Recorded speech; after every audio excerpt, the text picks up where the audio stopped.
সময় সুযোগ থাকবে সেটা একদমই কাম্য না।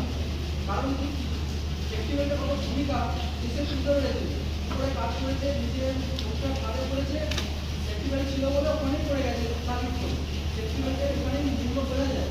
তো আপনার সেফটি আপনার কাছে, আমরা যারা ইনস্ট্রাকশন দেবো সব জায়গায় সব কিছু সমানভাবে সেফটি আশা করা উচিত না। সব জায়গার পরিবেশ আলাদা, পরিবেশ যেমন সব জায়গায় যেমন একটা আমাদের নতুন আমাদের মতো আপনাদের রাষ্ট্রীয় আমল হচ্ছে আমাদের অতীতেও আমাদের কিন্তু যেমন পরিবেশ মাটি আলাদা, তেমন সব জায়গার পরিবেশ ইনফ্রাস্ট্রাকচার সব কিছু আলাদা। আপনারা হয়তো ব্যাঙ্গালোরে কাজ করেছেন, হয়তো এর থেকে বেটার কিছু পরিস্থিতি পেয়েছেন, কিন্তু এখানে যেটা পরিস্থিতি আছে আপনাকে সেটাকে অ্যাডজাস্ট করে আপনার সুরক্ষা আপনাকে দেখে নিতে হবে। মালিক আপনার কন্ট্রাক্টার পয়সা বেশি কামানোর জন্য আপনাদের সামনে ঈদা আসছে, হয়তো বলবে যে ওভারটাইম করে 2000 করে 3000 করে তাদের কমপ্লিট করে, কিন্তু কিছু হয়ে যায় সেটা আপনার পরিবারের জন্যই এগেস্টে যাবে। সেইটাই আপনাদের সেফটি আমরা পেয়ে প্রতিদিনই সেফটি সেফটিতে শুধু কাজের জায়গায় হয় না, এই যে আপনার রাস্তাঘাট এসেছি আপনাদের প্রতিদিন 24 ঘন্টায় সেফটি থাকা উচিত। সেফটি ডে বলে কিন্তু আপনি রাস্তা যাচ্ছেন, মোবাইল ব্যবহার করেন বা কথা বলতে যাচ্ছেন, গাড়ি আপনার চাপও দেখবেন না, তাই সেফটি শুধু কাজের জায়গায় হয় না। আমাদের জীবনটাকে যদি আমরা সুন্দরভাবে নিতে চাই, সুন্দরভাবে করতে চাই,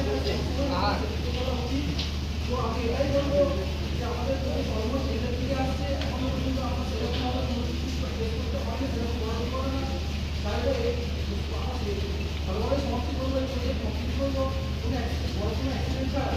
কারণ অ্যাক্সিডেন্ট হলে না কন্ট্রাক্টর দেখবে না, কেউ দেখবে না, আপনাকে বুঝতে হবে এবং আপনাদের পরিবারে যদি আপনারা হ্যান্ড কভার করে থাকেন তখন পরিবারটা সব আপনারা মূল্যহীন হয়ে যাবে।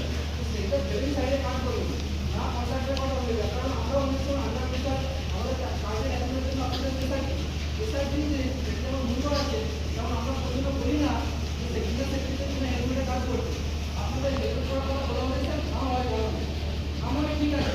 এখন ভেবে দেখুন এক সপ্তাহ আগে যে ঘটনাটা ঘটলো, ইত্যাদি শিখে নেওয়া করে মাথায় করে কী হতো, তারই ক্ষতি হতো, আমাদের কিছু হতো না। আমাদের হয়তো একটু প্রেশার আসতো, কিন্তু তার পরিবারের জন্য সবথেকে বড় ক্ষতি হতো। তো সেফটি এরকমভাবে বলে বুঝে হয় না, নিজের থেকে কিছু সচেতন না হলে সেফটির কোনো মূল্য থাকে না।